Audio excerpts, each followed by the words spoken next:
Hello, and welcome to a new episode of the Top Bin 90 podcast. This is episode 21. We've got a lot to go over with you guys. Swiderski leaving, Zaha in, players talking about Zaha coming in, ex-USMNT players talking about Zaha coming in, and much, much more. And for today's 21st episode, we have Mr. Brian Bam Hour Media. How are you today? I'm doing well. I feel like this Charlotte FC preseason has kind of started out almost like with some TST vibes. You got like Ocho Cinco making comments, Landon Donovan. It's kind of got like a mid-season TST vibe happening right now. It's hype. Nice. And we have a very first-time guest today, Mr. John Youngblood. No associations with any gangs, though. No. Happy to be here. Nice. Awesome. John, can you tell us maybe just a little bit about yourself, how long you've been following the team, just for the audience to know? Let them know, unfortunately, of what EPL team you follow. I've been following the team since day one. Been a season ticket holder since day one. I'm in Southbound and Crown. And I support Tottenham, and that's why he wanted to rub it in my face a little bit. Nice, awesome. I got Lee with me though. You do have Lee with you. We have way too many Spurs fans in this fan base. We don't bet enough. Yeah, we do. Nice. Awesome. Well, let's get right into it. Last week it was announced. We broke it first. You know, Charlotte FC had an agreement with Panathinaikos. And unfortunately, or fortunately, for however you view it, Karol Świderski was signed by Panathinaikos, right? He leaves Charlotte, right? He spent here, I would say, 2.5 years about? So, if statistically looking at him, 85 appearances for the club, 32 goals, 15 assists. So, I mean, 47 goal contributions.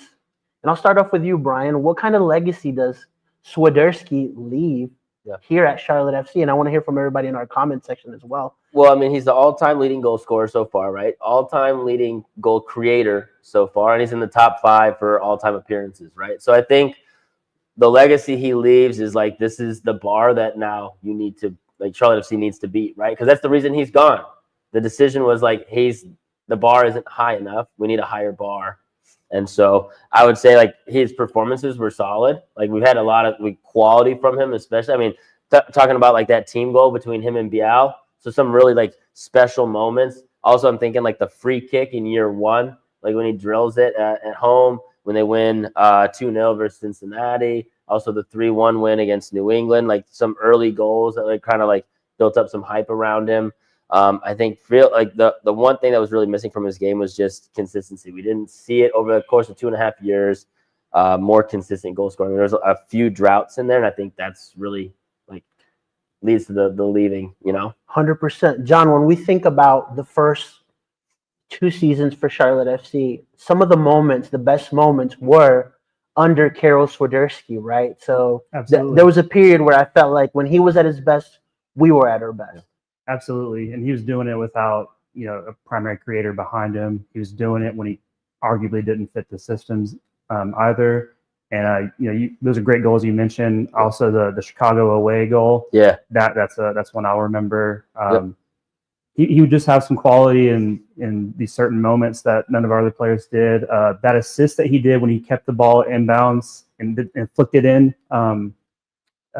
That one where it's acrobatic and that was against Seattle. Jalen scored that game. Yeah. So he just would do some stuff like that, and the free kicks. I think did he score another free kick to Cincinnati? I think that was the one main one. Yeah, but curled shots from outside the box. I mean, he could really place it. Yeah, another player who did that. Yeah, I think the unfortunate part for Swiderski was when he truly wanted to leave Charlotte, that first time, like mid-season, right? And this is something that I want to give him credit for, because when you see the situations with, how Drewsy's leaving Austin, how Lucho's trying to push out of Cincy, like, these guys aren't showing up. Yeah. At least the guy, of course he wanted to go, but he was professional about it. He didn't come out and said, I'm not playing, because he could have left us, right? Yeah. Right when we needed him the most, or try to like force that move, and he didn't. And I respect that. So obviously him pushing hard to leave, that kind of caused the strain with the club, and I think he really wanted it, but when he went to Verona and saw how it really was, and then he came back and was like, okay, like this is my home, right? So there was definitely a before and after for Swiderski, right? In terms of when he left us, and unfortunately now it just feels like the club is moving on. They are moving on, right? And it was just time, right? Because from what I understand, Swiderski was willing to stay here, just not in that secondary role. And what Charlotte's looking to do, obviously Patrick Agyemang has really gotten his flowers, right? Mainly from Brian. Yes. But he's now has the opportunity to prove himself as the main 9 for Charlotte FC. And we'll touch on that a little bit further as well. So there's a lot of comments about Karol Świderski coming on. Someone saying, Toodaloo, Karol. One more point I had about it just shows like the importance of like the stability of having a stable team. Like a lot of what Karol was here for a lot of instability, and that leads to these kind of moves where maybe you have a talented player doesn't fit in the system, and and it just ends up kind of being like bittersweet in like these situations. That's what happens when you don't get the coaching signings right out of the gate, right? And just you lead to all these unstable moments. Now it seems like Charlotte has a lot of that stability, but it kind of just led to Karol being kind of like left out on the back end there. So it's just another important thing. Like when you have stability from the top down, a less talented player is more likely to shine, and then in an unstable system, a talented player is less likely to perform. Yeah, and back to John's point, like if he would have had someone of Zaha's kind of caliber with him, we could have probably saw, because 47 goal contributions in 85 matches is a strong number, right? Yeah. I just think Karol was never the main guy, and that was the issue, and so unfortunately we won't ever get to see what that was like, right? So, but to me, he's one of the first players that I really liked for Charlotte, right? And there were moments where I saw him that I was like, okay, like this is a player that I can kind of get behind, so shout out to Karol. Hopefully he does well in Greece. It's a league that he knows. He's won the Greek championship before as well with PAOK, so now he's at a bigger team in Panathinaikos, so shout out to him. I'm sure he'll be keeping up with Charlotte as well. Nice. Let's move on a little bit onto Wilfried Zaha, right? Finally, right? After the situation with Stangs and other players, Almiron felt like he was coming, right? Charlotte were able to finally get, I guess, what we would consider their first superstar over the line in Wilfried Zaha. And just after his signing, we've already seen some of that impact, right, that he's kind of commanded globally. So first, I've got a clip that we posted last week about, Zaha coming in and some Crystal Palace players talking about him.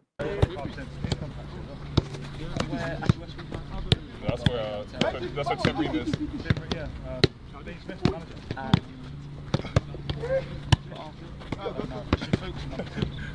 Christian.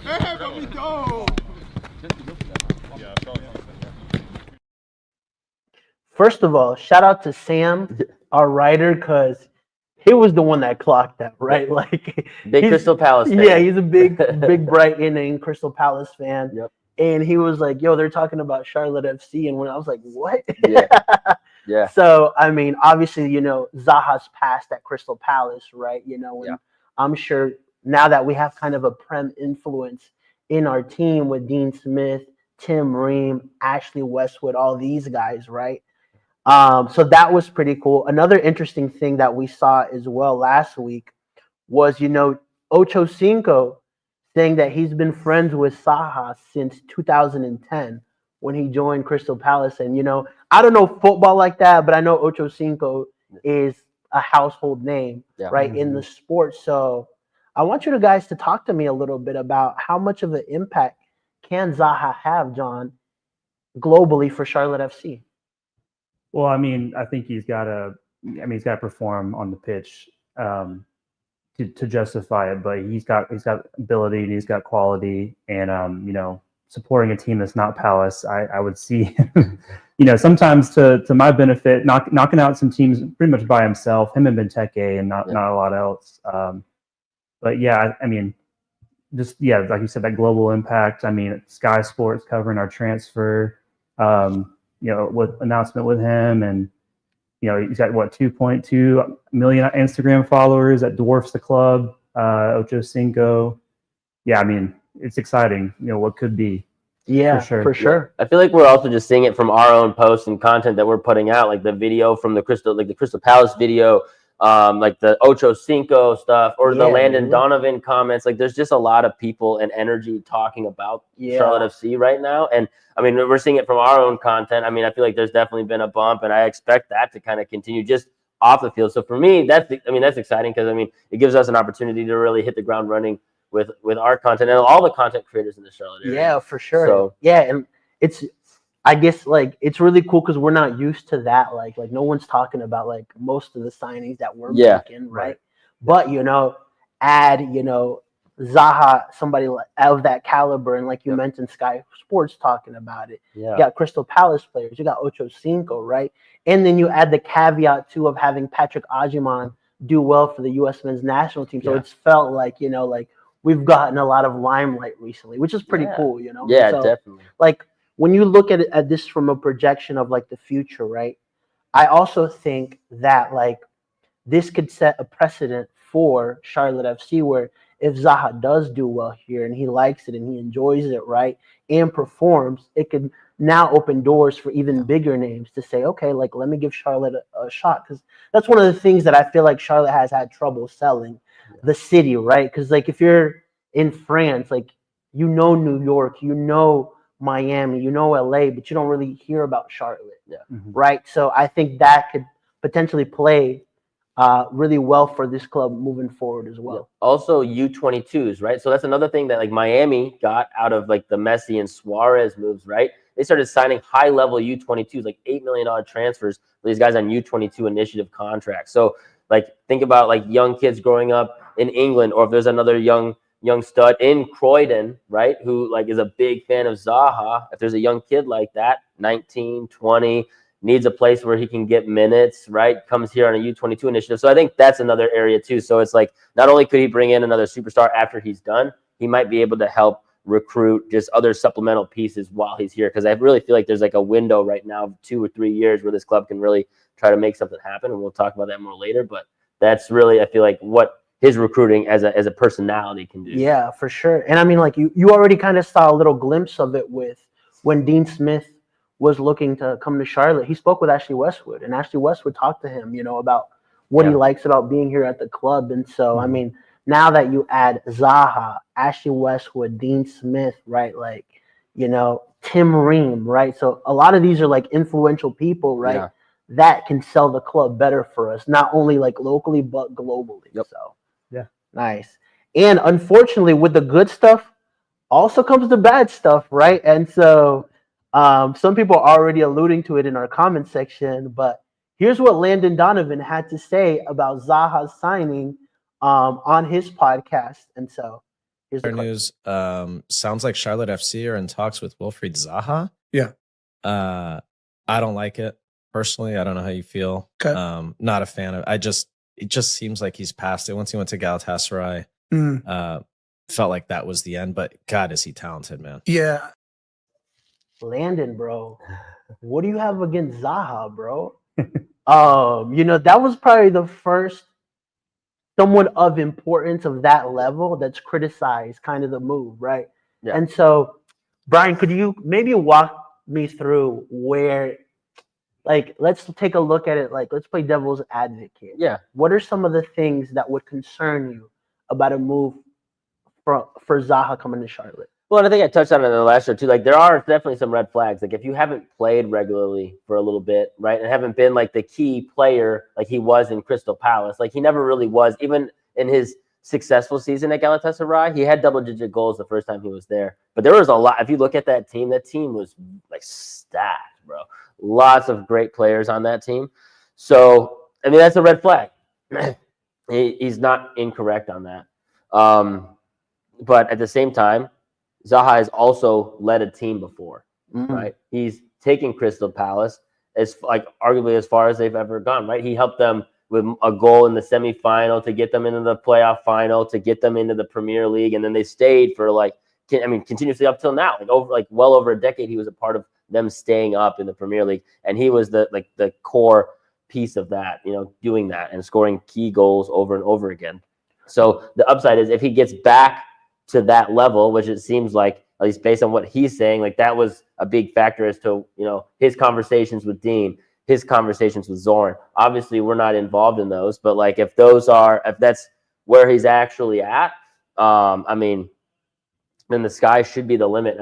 That's one of the issues I've always had with a lot of the bigger names that come to MLS. They might be really talented players, but if they haven't actually had to be the leader on the field at a bigger club, it doesn't necessarily translate to MLS, where you have to be the leader on the field. You have to be the main guy. You have to lead from the front. And Zaha has done that before. And so I think that's the counter to the red flag in terms of like there's promise there. And so it makes sense as to why this move was done, and they feel highly about this guy. I also will say, a lot of bald people hate in the whole Landon Donovan, and I don't know how I feel about all that. I didn't realize there was like underlying narratives happening in the Landon Donovan chat. So. Dang, yeah, especially from the Yeti clan, they commented against bald head hater.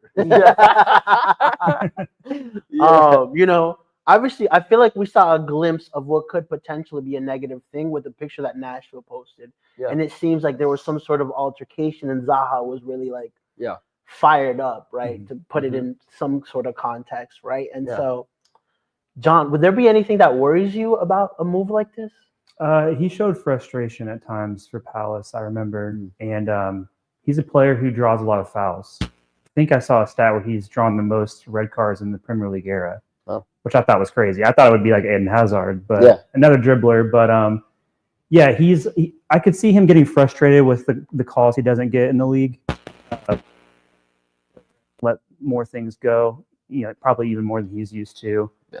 I don't really think the Lyon year should really fully be on him. That club's in chaos right now, in turmoil. I think that's a great point. They have to shed a bunch of wages, right, and get rid of players, or else they're going to get demoted. So, him only having 4 appearances for Lyon amidst their chaos, I don't know. I find that hard to put that all on him. Yeah, for sure. I think one of the things that makes me at least a little bit more reassured of this signing is, Dean spoke about him going to London and speaking to him, right? Mm-hmm. Yeah. And to me, that's important, right? Because like Dean said, he doesn't ever want to sign a player without kind of getting a sense of who they are, right?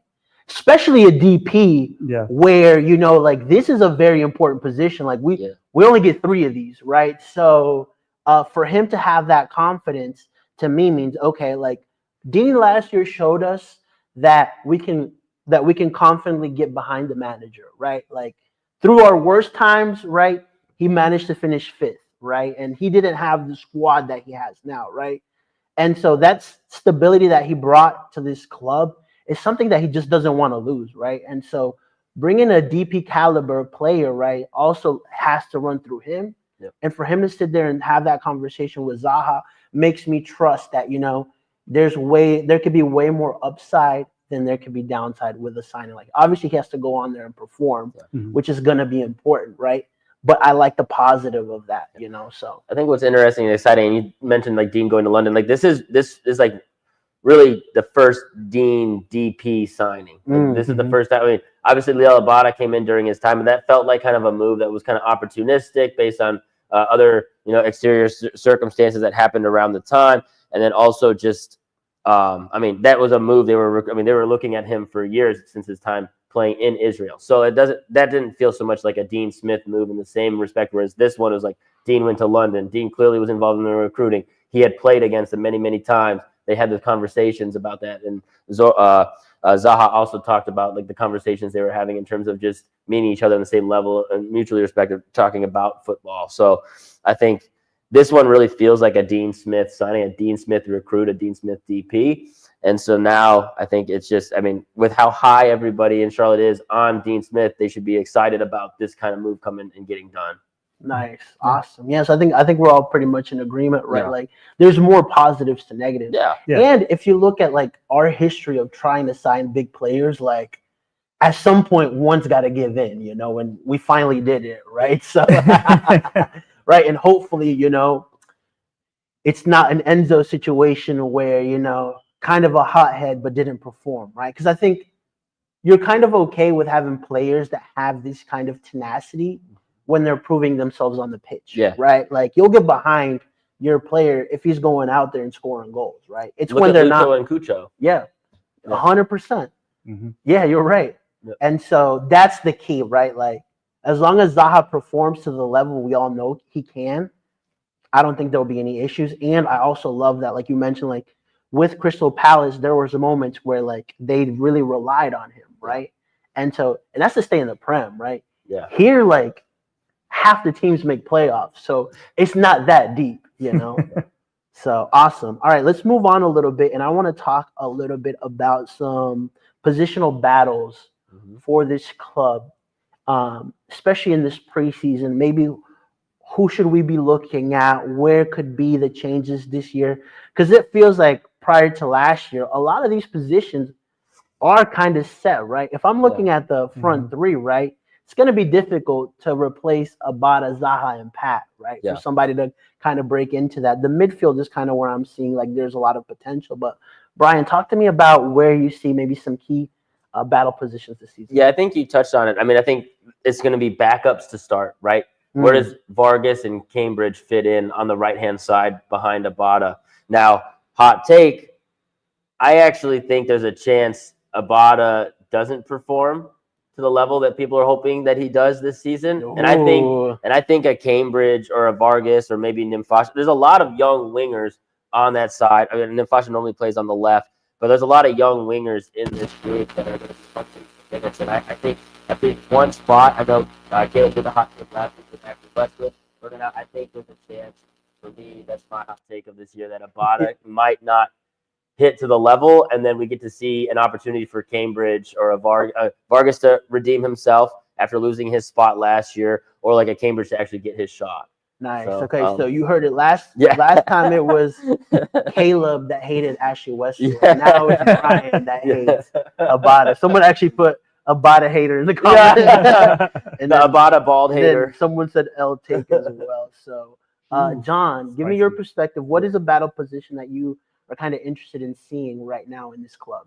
Yeah, I'm with you that first 11 seems pretty set. I think I'd have to say central midfield as well. Right. I know people are saying that Pep's going to play the 10 or play the cam role. I'm not so sure it's a 4-2-3 1. I know he did like a 4-3-3 a lot last year. I wouldn't even be surprised if Pep Biel actually played some right wing again and cut in on his left. So I'm looking at that. Also, I'm a little curious about what we're going to do at left back, especially because, you know, Zaha plays left wing. Yeah. Are we going to get some more overlapping over there so he can, you know, be more of an inside forward goal scorer, like he said, or are we going to have him take players on 1v1 and dribble and give him space? So I'm kind of almost more interested in, you know, the flexibility that Dean has now. Yeah. With Williamson coming in, and so I guess the central midfield areas would be mostly that where that flexibility would be. I guess I'm interested in that. Yeah, for sure. I mean, obviously Westwood will start throughout the whole year, unless Caleb is proven right. But his takes, like the Orlando take last year, we'll see. But I think, for me right now, Westwood is going to get every minute. Zaha is going to get every minute that he can. I think midfield, you're looking at like a Bronico, Williamson, Biel. How do they all kind of fit in there? Also, where does Petkovic and Bender fit into this? Like, can one of them compete? Because Dean Smith mentioned Petkovic is a young player who needs to be getting minutes. He needs to earn them, and he mentioned that in his recent press conference. Then Bender beat Bronico in the fitness challenge, which, you know, to open up. So, sounds like there's a chance that he's hungry right after being loaned out last year. So where do these younger players kind of fit in, and can they actually find time on the field as well? I also think another interesting one is, obviously Nathan Byrne is another player who's going to get every single minute. But what happens to the backup right back role? If Jalen Lindsay was let go, that means they must feel a decent amount of confidence in Nick Scardina, who also came in the second half of the Nashville game. But for me, the competition there is not so much against another right back. It's can Scardina.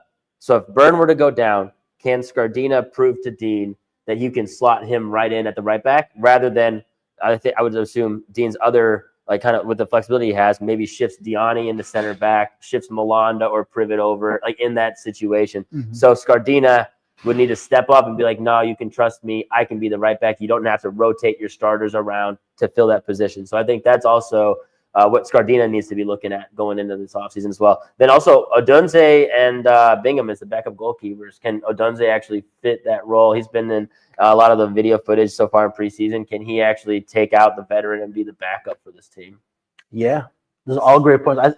I think we're kind of all in agreement where like the area that we could see a lot of change would be that midfield, Yes. right? Where, there's so many players that could potentially go. I mean, like Brant Bronico, like every year we say He like, won't be okay, denied. yeah, and then there you go. He's back in the team, right? And so like I do not bet against Brant Bronico, right?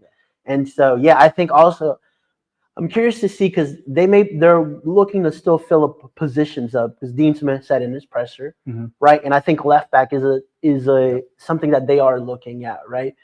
I'm not sure how like Joao Pedro fits into this, right? Because he can naturally play that position, and so even though I could also see a situation where maybe Malanda gets sold in the middle of the summer or something like that, right? Because that's when those European windows really come after players of that kind of grade, right? So that's something that I would be looking for. Okay, what is kind of the thought there and the plan there, right? But it's just very difficult to look at this team and not kind of predict who we think are the starting 11, right? And so I mean, even Eric Williamson's coming in and he could do well for us. Like you mentioned, like that Abada is really a hot take, right? And so I don't hate it though. I actually like that. Yeah, me too. I think I can potentially see that, right? Because he has to have a big year for us. Yeah, he needs to. Right, he's a DP. Full preseason, $8 million year DP. two. Right. But like you said, what if he's not performing? It might be a situation where they throw Pep Biel again on the right wing. They have other options with Williamson in the middle. I also kind of think we didn't talk about that in terms of the midfield battle, but like maybe if Biel is more central, does Williamson and Biel fight for that more advanced role? Do they have to, if Williamson can stay healthy, do they fight out for one position because Bronico can't be denied and ends up being in that other dual 8 role? So then is it Williamson and Biel fighting for that one spot?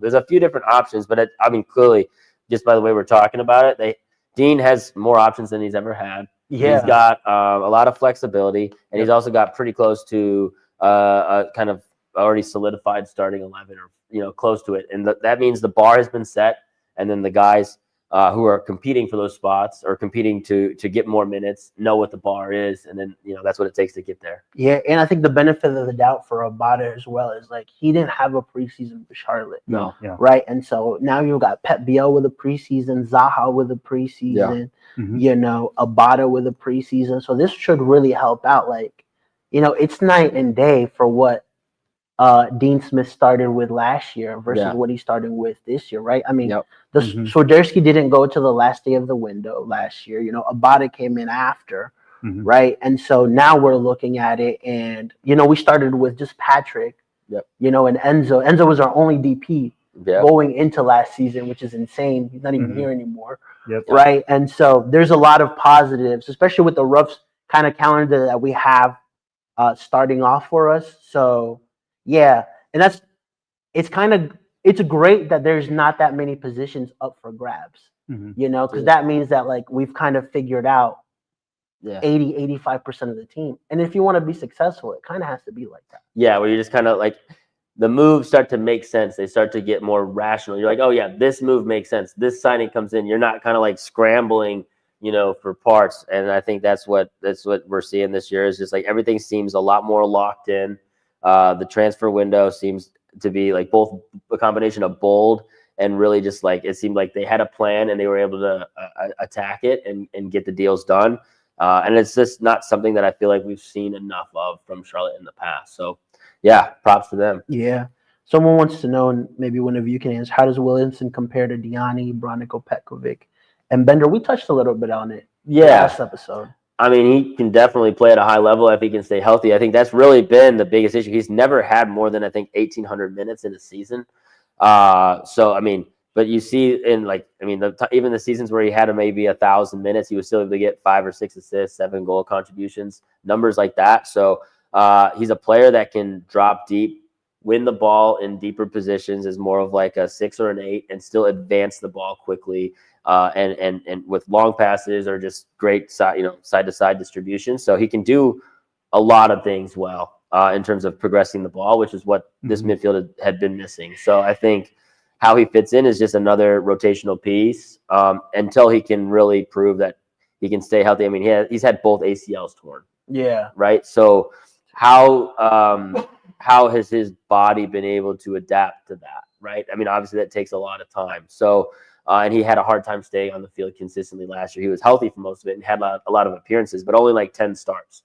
So can he really get his body right and actually put a real solid season together? I think from his perspective, he's like, this has got to be my new start. This has got to be my spot where I can win 2,000, 2,500 minutes. And that's where I think like him and BL are kind of in competition a lot there, because he's probably going to prove that he can be that ball progressor, that more advanced position. Bronico obviously as well. I can't bet against Bronico anymore. Yeah. Like after 3 years, it's just I'm done. Yeah, we got an Instagram comment as well. Does Bender get minutes this season? That's tough. It's tough. It's tough. We don't know what he's been doing, but I mean, just clearly him beating Bronico in the fitness challenge day one is a statement. I'd imagine other players on the team and Dean Smith were impressed by that. For him getting a loan deal, having a hard time at Tampa Bay, and seeing a young player fight that hard out of the gate, there's no way that doesn't leave an impression. And then it just depends on how that consistency goes over the preseason. Here's the thing too, that like you don't factor in, but you can potentially factor in. Yeah. When you get locked in like that, one, your coach will notice, right? Yes. And say, okay, you know what? It's worth having a guy like this here. Yeah. And you never know through the season what could happen, what injuries could come up, where you get your opportunity. Patrick Agyemang took his opportunities when they came. Yeah. You know? And so there's always potential for stuff like that to happen. You just never know. And we've seen it at Charlotte and in other clubs that we follow where, you know, like some young kid comes in and all of a sudden like he takes a position, right? And so that to me is the positives of keeping Bender and seeing that there's a potential, right? That he may be able to fill something out. There were moments that we saw from him in that first season, right? And now he's got experience behind him, which is also, I guess, a positive factor. Yeah, I remember that Lloyd Sam soundbite that they would play where he's like, "Is he left foot or right foot? I don't know which one he is." Yeah, he is pretty 2-footed, and he's got some goal instincts when he's in the final third. I feel like, you know, with the way we get out in transition, Bender could come off the bench and do something there. Yeah. And I mean, it's still early in the window too, so you never know. Like, they could be used as a trade piece as well. So, but we'll see, right? I mean, things are still open for that. Okay, let's talk a little bit, and I alluded a little bit to this. What positions does Charlotte FC still need to address this transfer window? Now, when you're looking at this team, right? Yeah. The good thing is, like, we kind of have to think about it. But before, we were like, oh, we need a 10, we need this, we need that, right? So, obviously, I touched on the left back, right? And from what I know, it's a position that they're actively looking for as well. So, I mean, most likely, I would say going into the season, just another supplemental player, potentially somebody that could be there long term.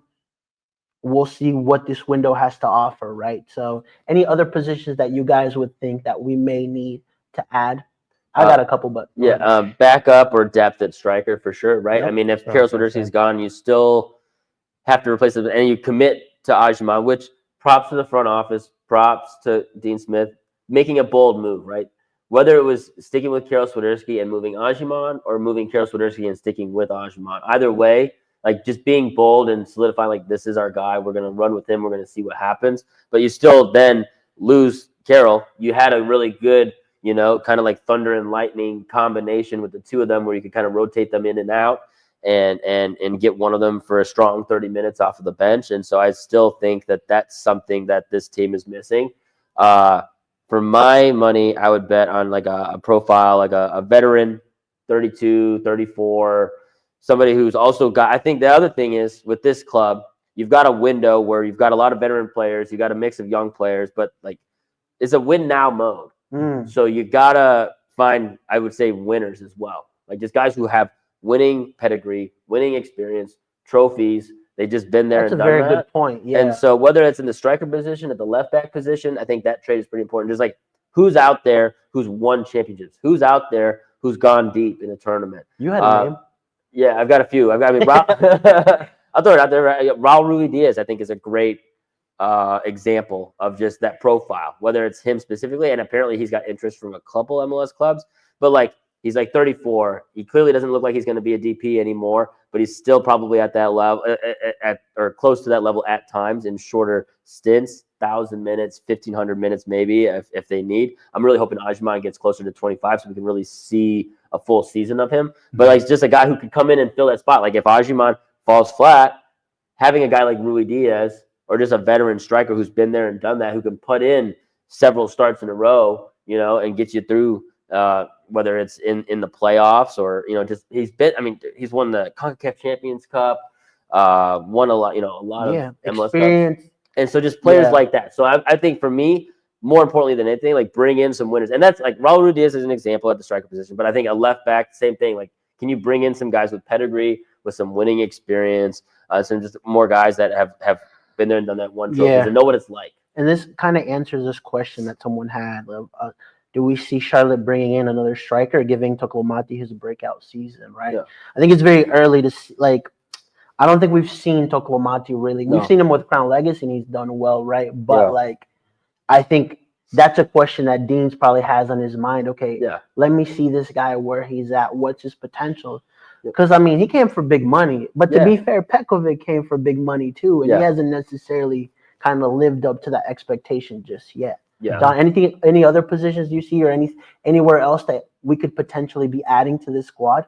I mean, striker jumps out to me as well. Raul Rui Diaz is a great shout. Because I was thinking, I was like, are you going to go international here? Are you going to go MLS, proven? And Seattle is also a winning club, like you said.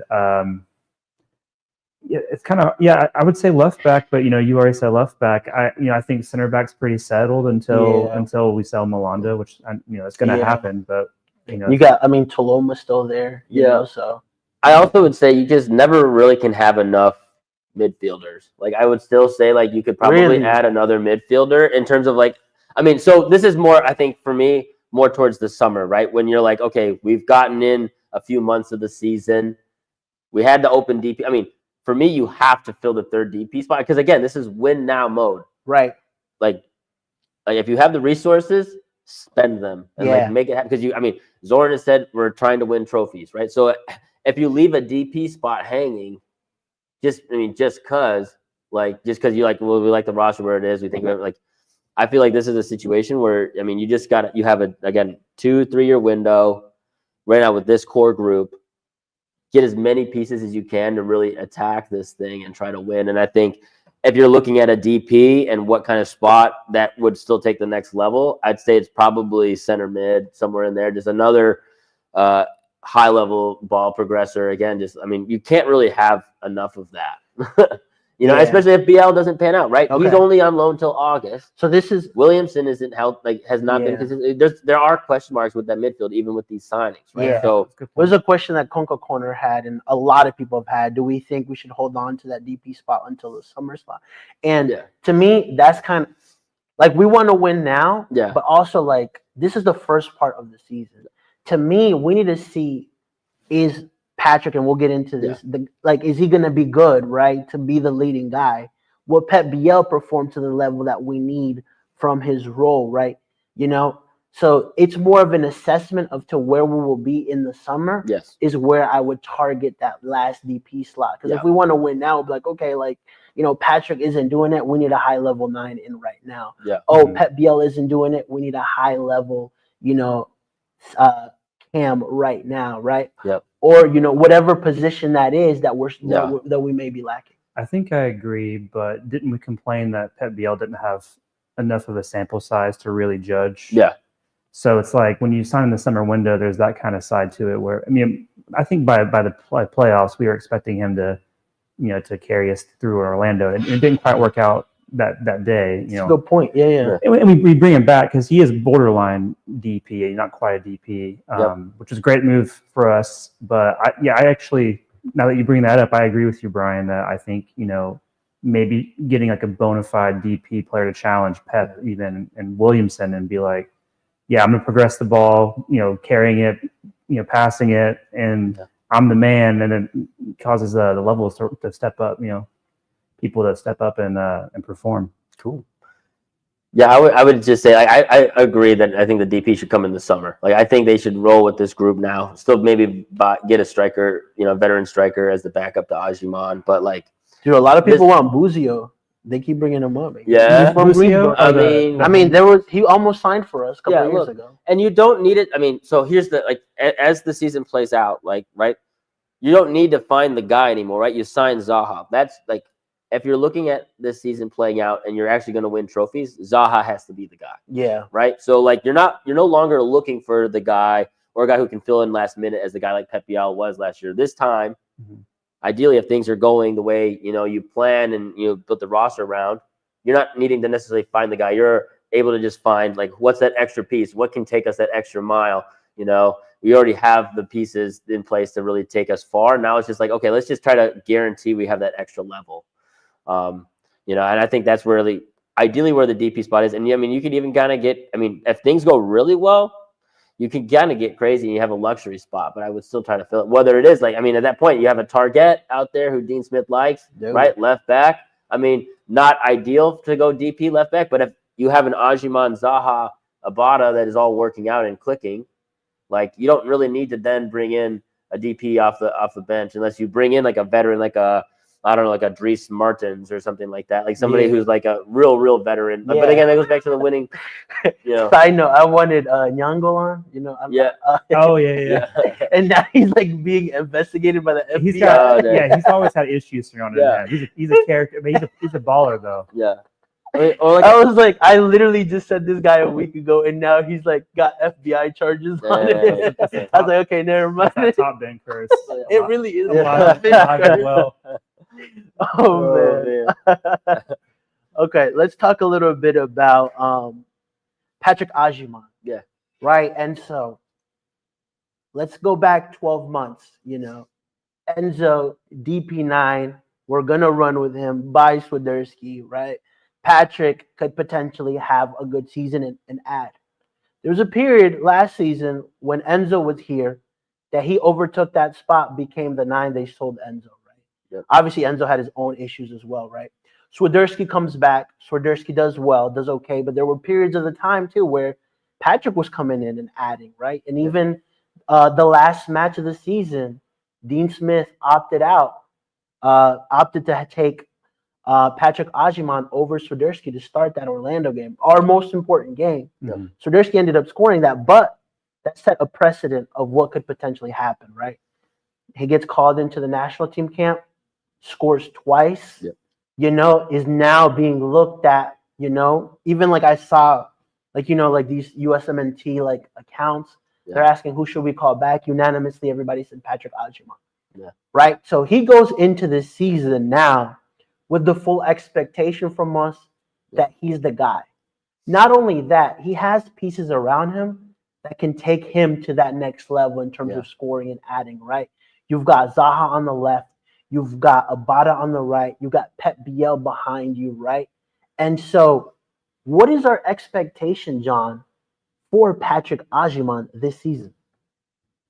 Man, I want to try to temper excitement. He's a player who gets everybody excited. Yeah. I mean, when you're in the stadium and he's has the chance to run onto a ball or the ball is played ahead, you know, everyone stands. There's like a gasp that goes around the crowd because he's mesmerizing to watch on the ball. And it's funny how people quickly have learned, okay, yeah, he's 6'4", but no, this guy's a dribbler. No, he creates his own shot. He takes defenders 1v1.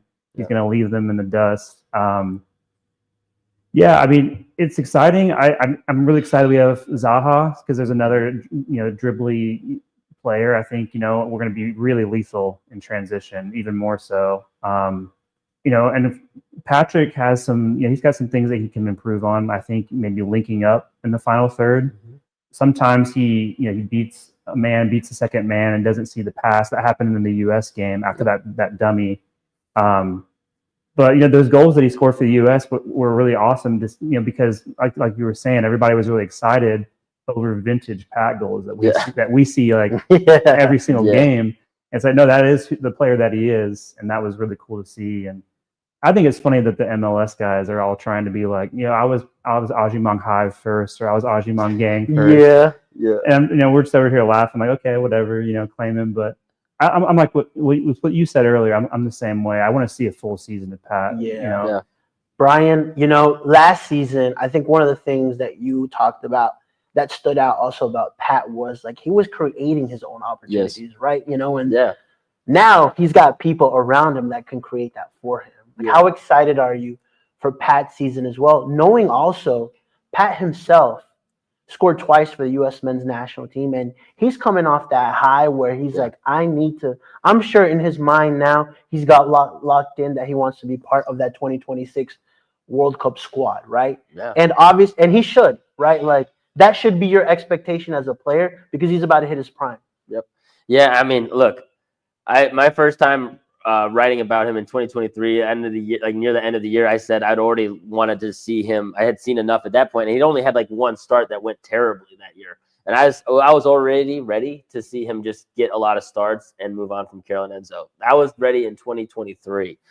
So I'm extremely excited about this opportunity for him. I think, look, at the end of the day, he's also still only played like 2,200 MLS minutes. So there's a lot of hype and not a whole lot of results yet, right? The excitement is real, and it should be there because he's an absolute stud when he's on his game, and he's very difficult to defend. And it's clear, and a lot of people are noticing just how hard it is for center backs to handle him, both the combination of size, speed, and just his ability to kind of position his body in front of you on either side and turn you around. That's what his second goal, he turned and just like was in on goal with his left. And so he's adding layers to his game when it comes to how he beats people 1v1 as well. And I think more than anything, this guy was doubted like his entire soccer career from high school, college, right? Never really got to be a part of U.S. youth national teams, right? Never really got to be a part of big academies. Nobody knew who this guy was. He was D3. Yeah, D3. Right? D3. I only played D1, I think, for one season, like 1 or 2 seasons, right? So, like, not really a ton of expectations on this guy. And I think the fact that there's a lot of hype around him and excitement around him, actually, for a player like him, helps him. I think there's a lot of other players that the expectations might get to them, but the fact that he's had to earn it every single step of the way and finally got some appreciation and expectations and some hype and some national recognition, I think actually fuels him to want more because of how hard he had to work to even just get to this moment. Yeah. All right. Numbers wise. Yeah. What are we looking at? I see a lot of comments, 15 plus goals, 16 goal contributions. What is going to make you say, okay, this is our guy? I think 15 is a good number, and I'd like to see goals or just in total. 15 goals is a lot, but I think if we're high on Charlotte, like I think you guys might be, then yeah, 15 would be like a good thing to shoot for, and then I'd like to see maybe 6 or 7 assists because I would like him to get involved with finding Abada, finding Zaha, finding BL, getting help in the attack. Us playing the ball up and it not just being Pat take on 2-3 guys by yourself. It's like no, I'm gonna sprint to get up and then join him in the attack.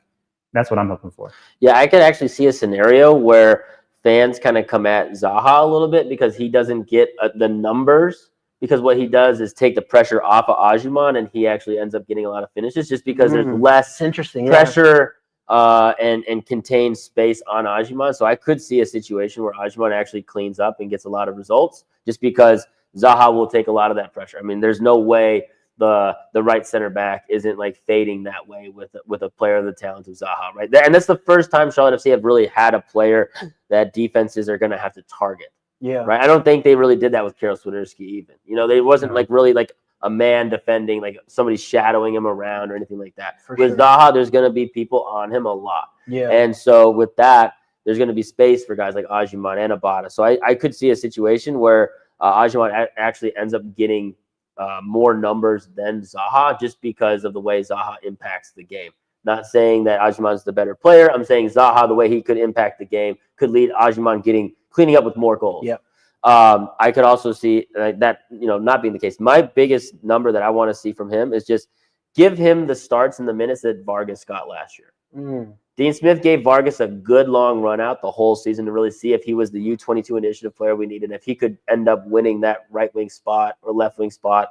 And he really, he ended up losing it by the end of the season. But he got 30 starts, 2,500 minutes, gave the young player a good long opportunity to try to earn that spot. And I think that's what you need to be able to do to give, to really let him have a chance to shine, is you got to give him 2,500 minutes, 30 starts, and really see what you have to work with. And ideally around him, then you have enough numbers in case things start off slow, or he has, because again, he's a young player, inexperienced, going to have highs and lows. Can Zaha and Abada and Bial and Williamson pick up the pieces and find it? And he hasn't started a lot of matches. Yeah, he's been our super sub off the bench. Yeah. So I think you had the Orlando game, and then obviously it's encouraging with the U.S. that he got that start and scored.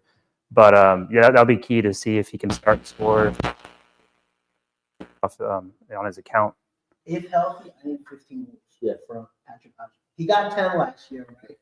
15 goals and 20-plus goal contributions, I think, is a fair number to assess from a guy that has shown he could do it. He could create by himself.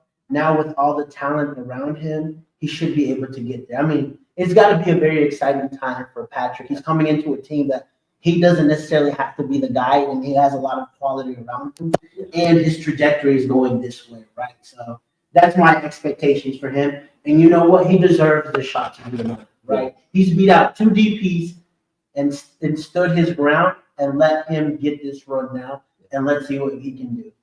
Also, if he's the best domestic 9, in MLS, the best U.S. international, that gives him the best chance to make that World Cup roster as like a third with the injuries that we got. Brian White might have something to say about that over in Vancouver. True. Well, and then Ajiman could work on his runs. Brian White's got good runs. Yes. I mean, I don't see Brian White making the roster because I think Ajiman has a better chance of making the roster just because of traits being different. And I think that's one factor that Pochettino is going to think about is bringing in 3 or 4 strikers and bringing in 3 or 4 different types of strikers for different scenarios for the World Cup. So that's where I feel like, Brian White has no chance of, I would say probably no chance of making it. We'll see. But right now, I would give Brian White his flowers in terms of being. He's underrated. Nice. And people want to know about, now that you brought up Vargas, what's the expectations for Vargas this season, right? I mean, I think we're kind of unanimous on who the front 3 would be, right? So, I mean, like we mentioned, he had a lot of time to solidify himself last season, and he didn't. Now it's going to be even more difficult with the type of wingers we have. Yeah. I mean, I think, he's just got to fight for his spot back, and I mean, it's a similar sentiment to what Dean said about Petkovic. Like, you're a young player who has to earn your way onto the field and get minutes, but you need minutes because you're a young player and you got to be able to prove that you can be out here. And so I think that's kind of the same boat that Vargas is in now. Can he earn his minutes back? Can he beat out an Abada? Because I do think that's probably the position that he has to target to try to figure out if he can, nab some of his minutes. Because that's really, I mean, I just don't see any scenario where Zaha doesn't just play every single game and every single moment he can be out there, because that's Dean Smith's, again, first DP signing. So if you're Vargas, you got to be like, how can I get out on the right wing? Do I just have to go all out defensively like he has been? Like, he's shown to be a pretty strong defensive winger, but can he also make up for that with double-digit goal contributions and find a way to kind of,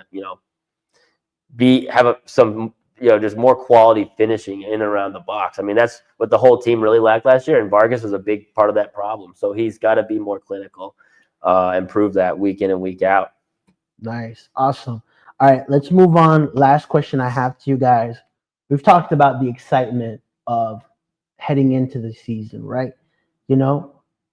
What's the ceiling for this team this year, right? Like, let's look at it from where Charlotte is But we also have to take into consideration the conference that we're in, right? Yeah. Every team is getting stronger. I mean, we were in for Almiron. Atlanta United just signed him, right? Yep. Atlanta they've made a big investment, Yeah. right?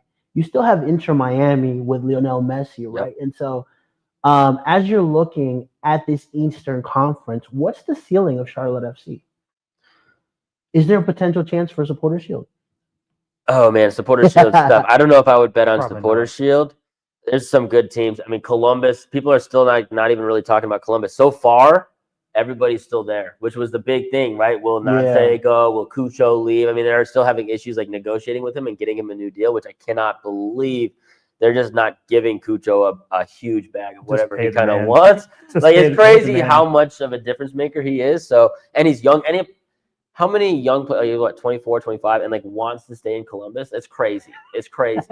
So, like, how have they not offered him a huge deal, right? So, but just talking about Columbus, for me, they might be my sort of Supporter Shield favorites if they keep that whole squad together, because they're already locked in and they're set, and they've, for me, got the best manager in the Eastern Conference, as long as they all stay. But so far, it looks like they have. I think obviously Miami, even Cincinnati. I mean, Lucho's been having issues, but it seems like he's coming back. And then they have Orellano, and then I don't know what's going on with Barrial, but I mean, they still are going to have pieces. They have a good coach. It really comes down, for me, a lot of those other Eastern Conference teams have, like, the top have some pretty solid coaches, and they have an ability to kind of keep pace and keep points accruing. Cincinnati's a great example of this. Last year, they had a ton of injuries and still finished third, and it almost felt like they were rebuilding because they had lost Bopenza and Brenner before that, right? And so they were, and Brandon Vasquez, right, lost a lot of goals and still found a way to fight through and claim third. So the top teams in the East for me are just well coached, and not saying Dean's not a great coach, but right now I think there's just a level that he has to prove to be able to get there. So what's the ceiling? I would say positional. I would say third or fourth. Third is, So that's the highest you think that this team could go, third? I think so. Okay. I mean, that's because then you still have, like, we're again talking about where these other teams that are coming up. New York Rebels, I think, are way better than seventh. They proved it. If Emil Forsberg is on the field, that team is a good team, bro. Aren't they? They might sign your boy Timo Werner too, right? Hey, take his wages. Yeah. Nice, John. Talk to me. What is this team ceiling this year? I end up in the same place Brian does. I think third or fourth. I would break it down to, Miami, Columbus, Cincy. Those are like the elite three. They're established. They have continuity. I know Mascherano's new, managing Miami, but I know Miami doesn't have the elite defense, but Columbus and Cincy do. Yeah. But Miami has an extra star quality. And then you have Atlanta and Chicago, who are just spending like crazy. Yep. And no idea how good they're going to be. Yeah. But I think we can be above Orlando, Red Bulls. I think we can challenge for third or fourth. And, maybe Miami with Mascherano, maybe it's not, smooth at the beginning. Maybe we can sneak third. Maybe they're more of an MLS Cup contender. Maybe something happens with Columbus, and I mean, not likely because they got stability there. Cincy, they had the holdouts and the injuries, so maybe something could happen with Cincy. Who knows? I think we could be first if Zaha has an MLS MVP type of season. He's the only player that I could trust that could do that, right? Yeah. For like, we've never had a signing that I can confidently say, can really be that big of a difference maker or has a high ceiling. We know that Zaha can't, right? Mm-hmm. Now, can he produce to that level is another question, right? We want him to do good. But if he has that type of season here, defensively we'll be okay under Dean Smith, right? It's going to be that. That could be the ceiling to me, right? But then going back, well, probably a third or fourth is the ceiling. he buried the lead on that hot take. I was like, oh, he's hot taking Supporter Shield. He's like, if Zaha wins MVP. Yeah, it's like, well, that's not really a hot. You're like trying to sneak in a hot take without making it a hot take. Like, okay, well, yeah, if Zaha scores 50 goals, they will win Supporter Shield. I will also back that. If Kalina puts in the same season, stats wise, data wise, and we're a little bit better. Yeah. All those qualifiers. There it is. Yeah. Fifth. All right. Cisco's calling fifth. Yeah, Dean Smith is calling fifth. Yeah. I'm kidding. Cisco says fifth, right? I'm going to say it. one if Zaha can balls out. You know, He did the same thing again, dude. I'm well, surprised. we're asking for ceiling. Yeah, that's you, true. you That's want true. you want That's Charlotte true. to That's finish fair. over Messi? I want Charlotte to finish number 1. Yeah. All right, yeah, So there we go. that's what we're here for. Yeah. You know, Messi's Yeah. already the GOAT. We all know this. Yeah. Nice, awesome. With that said, another episode concludes, guys. Thank you so much. Right, John, we appreciate you coming on today. You know, obviously with outside of you being a Spurs fan, you're a pretty cool dude. Yeah. You know, where can people find you at? My handle is at John F Youngblood, and if you guys like music, I'm in a band called Flannel Mouth. One word. We got a single on Spotify, Crawling Through the Nice. Window. So Nice. Do you play anywhere Yeah, like listen. locally sometimes? yeah, play a lot of like Snug Harbor, Petras, Plaza Millwood area a lot. Perfect. We Nice. gotta come out and show you some support someday too. Oh, well, February Yeah. 14th, we're playing at Petras. So if the restaurants are booked and you want to take somebody somewhere, come Yeah. to Petras. Nice, awesome. I love it. Mr. Brian, where can we find you? Yeah, y'all can find me on Twitter at Bam Mauer Media. You can find all my written content at topin90.com. And also, if you're into MLS fantasy, check out our show Dropping Points. We've been releasing previews every single day, counting down. We're at like day 26 right now. So, counting down to the season. We're hype about that. So if you're looking to play MLS fantasy or haven't played before and want to give it a shot, check out our show. We'll show you how to play. Nice, perfect. I was gonna end the show there, but Kenny made a really good point. How about Barcelona and LFC? Yes, sir. They're doing great. So with that said, Jorge Gonzalez, Top Bin 90. Thank you guys so much. Another episode concludes. We can't wait. Keep an eye out. There's some interesting stuff happening, so we'll see soon. Someone asked about a Zaha presser. That this will end it. We should hear from him sometime next week. So with that said, thank you guys.